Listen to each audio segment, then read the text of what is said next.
divertido, anecdótico. ¿A quién se le ocurrió y en qué va a consistir este diccionario bergogliano? ¿Cómo puedo tener acceso a él y por qué es necesario? Bueno, el diccionario empieza a ser una necesidad imperiosa de, sobre todo, los periodistas acreditados en Roma y los europeos, que llega el Papa Francisco y comienza a decir unas palabras que nunca se habían utilizado. Muchas de ellas son neologismos, palabras inventadas por el Papa incluso, y que fue un dolor de cabeza en un principio ¿Cómo para... cuáles? A ver. A ver, por ejemplo, misericordiar. Misericordiar, el Papa que habla tanto de la misericordia la transformó en verbo, entonces dice misericordiar. Imagínate que los textos en el Vaticano tienen que ser traducidos al latín. ¿Cómo traducimos Ya. esto? Un polaco no entendía, ¿me Ya. entiende? Entonces, misericordiar, que en el fondo es actuar con misericordia. Por supuesto. Después una palabra muy impactante que causó furor en Brasil, cuando el Papa fue al Encuentro Mundial de Jóvenes en el 2013, les dice a los jóvenes, no balconeen la vida. Y balconear, ¿qué es lo que es balconear? Es no mirar la vida desde un balcón, sino que involucrarse.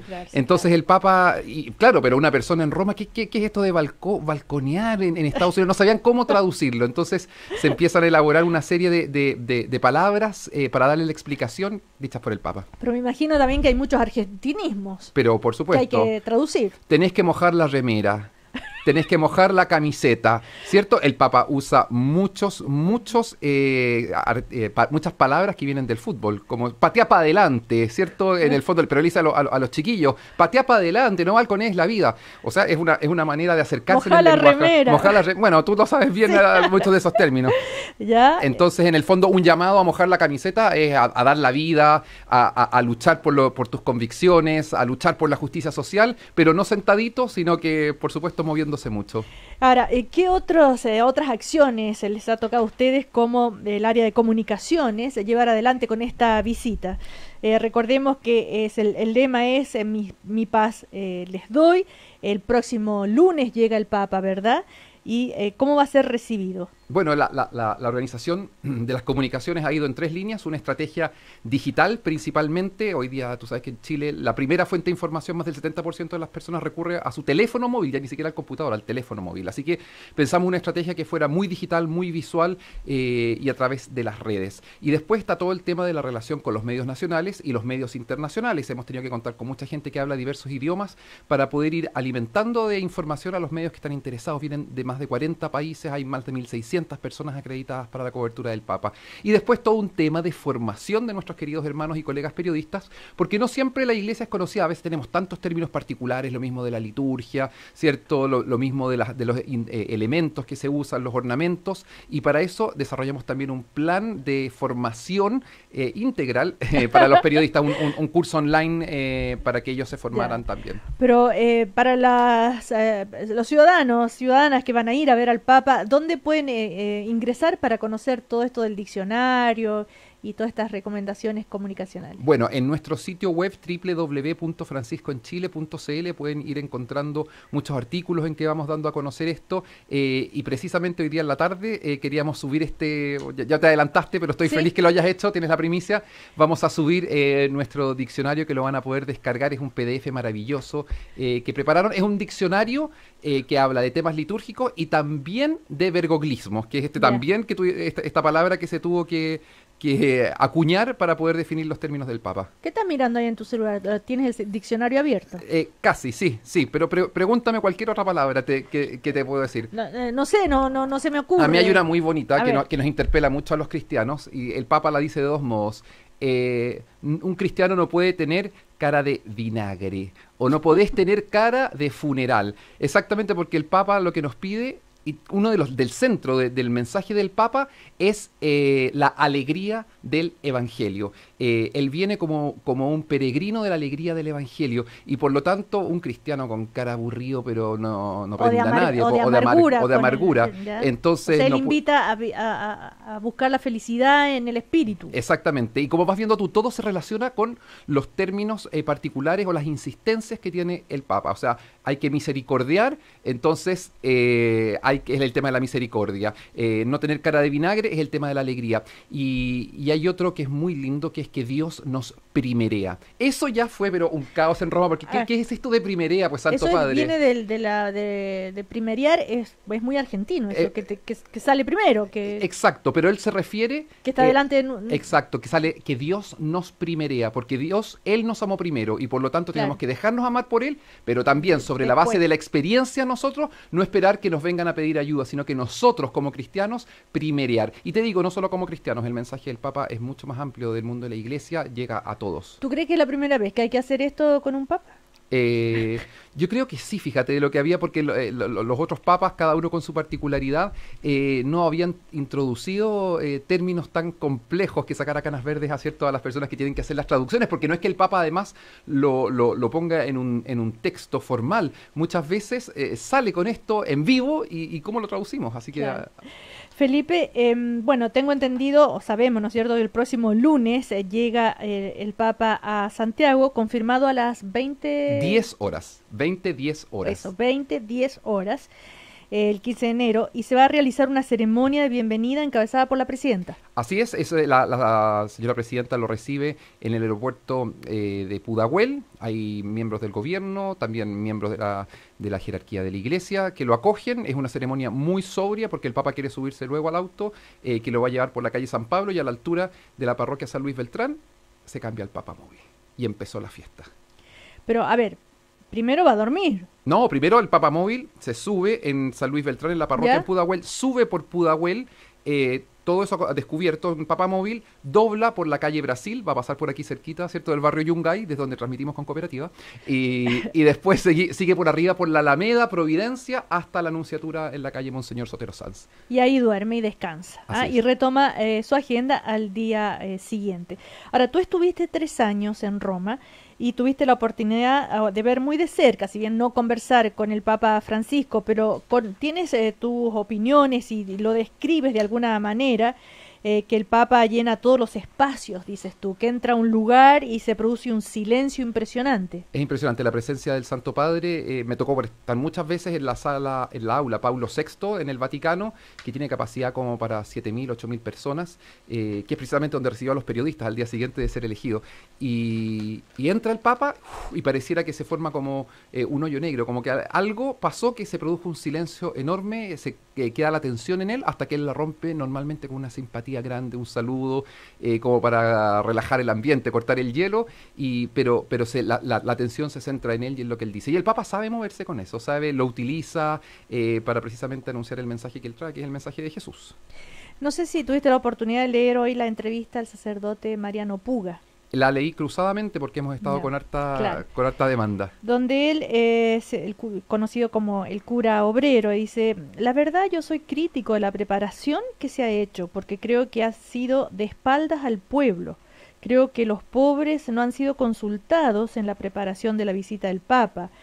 No se ha dado a conocer al pueblo de Chile quién es este Papa, qué piensa frente a los pobres, a la iglesia, qué piensa de los pastores, en fin. ¿Cómo interpretas esto? Yo lo interpreto como la perspectiva de un sacerdote que se la ha jugado toda su vida por acompañar a las personas más necesitadas, por las personas que sufren la exclusión, y tal vez esa ha sido su perspectiva. De hecho, tuvimos la gracia de poder acoger también en la comisión a Mariano. Él fue a plantear estas cosas abiertamente ahí, así que no nos sorprende lo que dice. Te diría yo que tampoco nos molesta. Yo creo que nosotros hemos hecho un trabajo grande en muchos sectores. Estamos trabajando en la cárcel, hay un área trabajando en el santuario del Padre Hurtado con el mundo de los pobres. Yo me ha tocado estar en Iquique, me ha tocado estar en Temuco trabajando para que sea lo más inclusiva que hay. Y también nosotros, si tú te metes a nuestras redes sociales, hemos promovido de muchas maneras, y también a través de seminarios, etcétera, el tema de la inclusión social.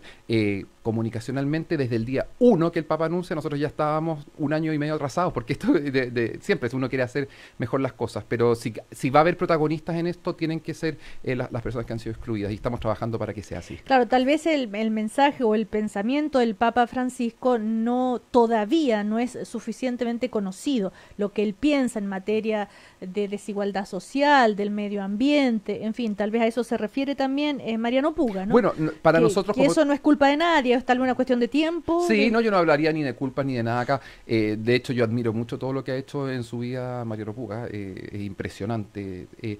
Pero yo tengo la convicción de que nosotros hemos ido trabajando de la mejor manera posible y la Laudato Si, que es esta encíclica ecológica social. El Papa dice que el problema de la ecología no es un problema medioambiental, tiene una raíz en lo social y por lo tanto se mete con el tema de la ecología desde abajo, desde las bases. El Laudato es interesantísimo de leer. Yo se lo recomiendo, pero deberían a todas repartirlo en las parroquias, en todas partes. Bueno, de ahí mismo se inspiran, por ejemplo, las medidas de sustentabilidad que tiene esta visita, tanto en lo medioambiental, pero también en lo social y en lo económico. Y en lo social estamos tratando de que sea lo más inclusiva posible. Yo le recomiendo a todas, ¿sabes qué? El comité de 16 personas que elaboró las medidas de sustentabilidad, yo creo que ni siquiera la mitad son católicos, son personas que han estado en el tema de la sustentabilidad, que se les dio a leer la Laudato Si, y muchos de ellos ahora la tienen como documento de referencia. Hay una persona que me dice, una mujer que la anda leyendo en la cartera subrayada entera porque le fascinó. Yo invito a todas las personas que lean la Laudato Si, fíjate. Felipe Herrera conversando con nosotros, director del área de comunicación de la Comisión Nacional de la Visita del Papa Francisco, que recordemos llega el próximo lunes 15 de enero a las 8 de la noche, 10 minutos al aeropuerto. Otro punto que hace hincapié el sacerdote Mariano Puga, él dice que anda mucho por el país, conversa con mucha gente, dice, y lo primero que hablan es de los 4.000 millones que cuesta la visita. De alguna manera se estableció eso y desgraciadamente a veces cuesta sacar, ¿no?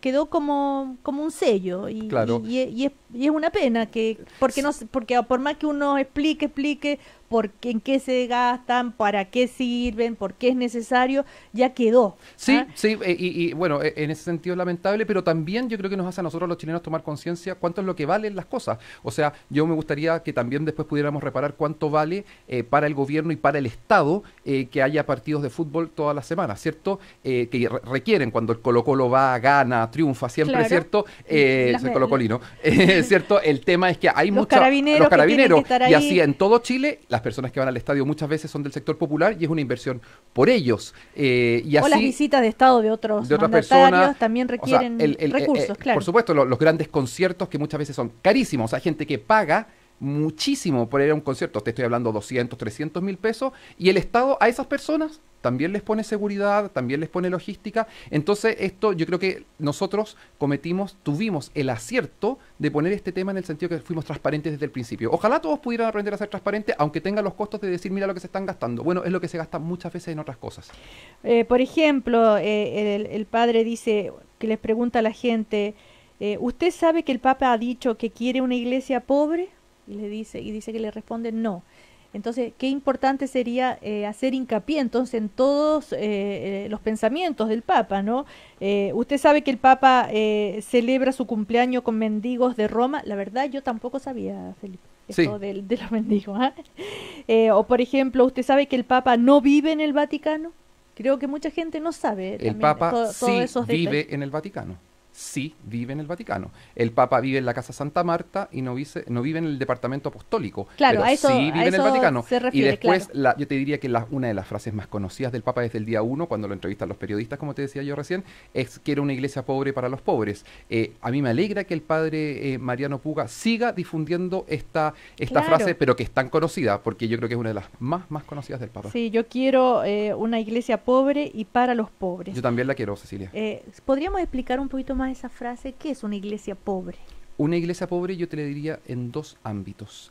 Una iglesia que deje de vivir muchas veces del poder, ¿cierto? Una iglesia que esté cerca de las bases. Yo eso lo veo a cotidiano, lo veo en muchas comunidades que están presentes, pero muchas veces la imagen y también la verdad es que hay algunos que están instalados en el poder y el Papa lo está peleando desde la curia en el Vaticano y nos manda un mensaje a todos.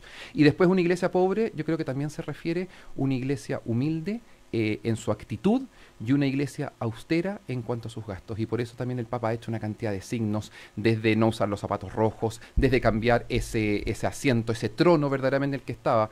¿Por qué el Papa tendría que sentarse en un trono? Que era una tradición, pero el Papa quiere hacer un gesto y dice, aquí soy un servidor, no soy un monarca. Y por lo tanto hace ese signo. Entonces te diría en esos tres ámbitos, una iglesia pobre que no viva en el poder, sino que ese poder, más que autoritariamente, como algunas veces se ha usado, sea para siempre el servicio, humilde en cuanto a reconocer sus errores y austera en cuanto a los gastos y al estilo de vida. Ahora, si uno habla de una iglesia muy humilde, que él quiere decir que en algún minuto o habrá algunos sectores que tienen una tendencia a una iglesia más soberbia, más ampulosa. Bueno, yo creo que habría que ser ciego para no ver eso, ¿cierto? Y entonces, sí, yo creo que lo digo abiertamente, y yo creo que es para todos nosotros. Yo vivo en Quilicura, trabajo en sectores súper populares, con migrantes, con personas que sufren la exclusión, y también yo me lo cuestiono a mí mismo, si es que el estilo de vida que yo llevo está a la altura de lo que estaría haciendo Jesucristo. Pero yo creo que no es solamente para la jerarquía, yo creo que es un tema para todos los católicos y es un tema para todos, porque muchos reclaman por la austeridad, y que me parece súper bien, pero ¿qué estilo de vida estamos llevando nosotros aquí en Chile? Porque la cultura del consumismo, que también es muy criticada por el Papa, nos afecta a todos. Ahora, respecto, otro de los temas que ya han surgido como pequeñas polémicas, y tú te has referido al tema también, los casos de abusos de algunos miembros de la Iglesia, ¿verdad? Y tú dices que incluso desde la época de Juan Pablo II se tomó la fuerte determinación de que no haya espacio para aquellos que abusan, sobre todo de los menores. Y uno de los, ya a esta época, uno de los cuestionamientos de algunos sectores ha sido la actitud del Papa Francisco de no juntarse con los laicos de Osorno. Bueno, en fin, ¿eso están preparados ustedes comunicacionalmente para si puede haber ese tipo de manifestaciones que ya se han anunciado, ¿no? Claro, yo que soy el director nacional de comunicaciones, por parte de la Iglesia te diría que no tenemos nada que preparar, porque no queremos que nadie sea acallado en lo que vaya a decir. Creemos que vivimos en una sociedad democrática en que cada uno tiene la libertad de expresión para manifestar lo que quiera. Eso en primer lugar. Y segundo, lo que pedimos es que haya respeto en esas manifestaciones y que también se nos respete nuestra libertad religiosa de poder celebrar dignamente lo que estamos haciendo. Aquí estamos todos llamados a poder celebrar, y tenemos también nuestro derecho de manifestar. Las personas que tengan alguna postura, yo creo que se tienen que sentir en su pleno derecho de poder hacerlo. Pero se han acercado, por ejemplo, a ustedes pidiendo, no sé, una audiencia, o yo te diría que oficialmente oficialmente a la Comisión Nacional no ha habido acercamientos puntuales, como venimos nosotros a hablar con la Comisión Nacional. Yo sé que permanentemente ha habido acercamientos a la Conferencia Episcopal o a sacerdotes o a obispos en particular, pero nosotros como Comisión Nacional desconozco si es que ha habido uno de esos acercamientos, pues yo no tengo, y las personas que han pedido en particular un encuentro con el Papa, y esto puede... Cecilia, no te cuento la cantidad que han sido, que no son solamente de grupos que están profundamente heridos, sino que son de distintas personas, y entre esas podría haber, yo no manejo las citaciones, el detalle, pero a esas personas a todas se les ha respondido que el Papa lo que hace son los encuentros masivos significativos, porque ponerse a recibir a uno sería recibir a todos, y si bien, considerando, Cecilia, ya acogiendo tantas profundas heridas, que muchas de las cuales somos responsables como Iglesia, el Papa no viene como solucionador de problemas, no viene como mediador, viene como un pastor de visita, pero yo creo que esas personas también tienen derecho a manifestar lo que necesitan, porque muchas veces hablan desde una herida que es muy injusta. Hoy también se dio a conocer los resultados de la encuesta Academ, que, bueno, ya sabemos que las empresas encuestadoras quedaron en descrédito. En descrédito, después de los pronósticos para las elecciones. Pero bueno, esta encuesta dice que la imagen positiva del Papa Francisco cayó 19 puntos, de un 71% que tenía en junio del 2017, mes en que se anunciaba su visita a Chile, a un 52% en la semana previa a su llegada. ¿Por qué? No lo sé. No te lo podría decir. ¿Qué crees tú? ¿Ustedes conversan esto? ¿Hacen algún análisis? Sí, el análisis de la academia no lo hemos alcanzado a hacer todavía porque estamos... pero vemos, por supuesto, que en ciertas partes ha habido una resistencia a la venida del Papa. En otras partes yo veo cómo va creciendo el entusiasmo. Te lo digo porque estoy recorriendo comunidades, lo veo en Quilicura, la gente se está organizando. Yo querría ver la encuesta después que se vaya el Papa. El Papa siempre produce remesones a donde va y tengo la esperanza, no de revertir ese número, porque yo soy lo menos numérico que hay. No me interesa que aparezcan con los porcentajes. Claro. A mí lo que me interesa es que la gente pueda tener un encuentro con Jesucristo que le dignifique la vida. Y eso es lo que estamos promoviendo para construir una sociedad más justa, más equitativa, igualitaria. Hay quienes dicen también, no hay que tener miedo de lo que el Papa Francisco vaya a decir. Por ejemplo, respecto a los pueblos originarios cuando esté allá en Temuco. Pues son temas bien delicados en los cuales se puede llegar a meter el Papa, así que... Bueno, sí, pero esa es la idea siempre, ¿no? De que estos líderes remezcan, incomoden, en el buen sentido de la palabra. Por supuesto, el Papa, yo reitero, no viene como un solucionador de problemas ni un mediador, él viene como un portador del mensaje del Evangelio y con eso, desde su perspectiva, quiere exhortar a los miembros de una comunidad que es la Iglesia Católica y a través de ellos a un país. Si lo escuchamos, no lo escuchamos, eso ya va a ser responsabilidad de nosotros. ¿Sabes qué, Cecilia? Yo estaba leyendo hace pocos días el mensaje del Papa Juan Pablo II en La Pampa Ganaderos, que dijo creo que fue el 5 de abril del 87, un mensaje maravilloso que llamaba también a respetar a los pueblos originarios ya hace 31 años. Y yo me pregunto, ¿escuchamos lo que dijo el Papa Juan Pablo II en ese tiempo? Vemos todo el conflicto que se ha mantenido, la deuda histórica con los pueblos originarios. Yo creo que tenemos una oportunidad única ahora de poder escuchar a Francisco y tal vez de acoger lo que nos dice para construir un mejor país. En tanto que director del área de comunicaciones de la Comisión Nacional de la Visita del Santo Padre, ¿cuál es el mayor desafío que tienes ahora que ya faltan días para que llegue el Papa? El mayor desafío es poder amplificar el mensaje del Papa tal que llegue a las personas, que entre en sus corazones y que cada uno desde su realidad personal, creyente, no creyente, de derecha, de izquierda, de arriba, de abajo, de donde sea, que escuchándolo pueda darle cabida y ponderar lo que el Papa ha dicho. Yo tengo la certeza de que el Papa produce remesones en las sociedades que visita, que lucha desde su perspectiva cristiana por la construcción de un mundo más justo, solidario, más inclusivo, donde precisamente los pobres, los excluidos, los descartados, como llama él, que son sus predilectos, tengan un lugar. Para mí sería maravilloso, como un desafío personal, que ese mensaje pudiera tocar los corazones de los chilenos y podamos renovar nuestro Chile. Bueno, ya saben entonces, esto es el trabajo que está llevando adelante, el pensamiento de Felipe Herrera, director del área de comunicaciones de la Comisión Nacional de la Visita del Papa Francisco a Chile.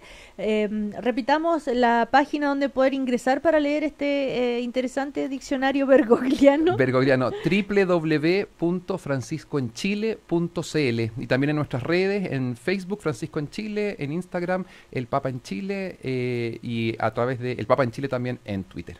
Muy bien. Gracias, Felipe. Gracias a ti que por te la vaya invitación. muy bien. Hasta cualquier otro momento, porque vamos a estar necesitados de ustedes todo el tiempo con esta importantísima visita. Muchas gracias, Cecilia. Muchas gracias a todos los que nos han escuchado. Chao. Vamos a comerciales.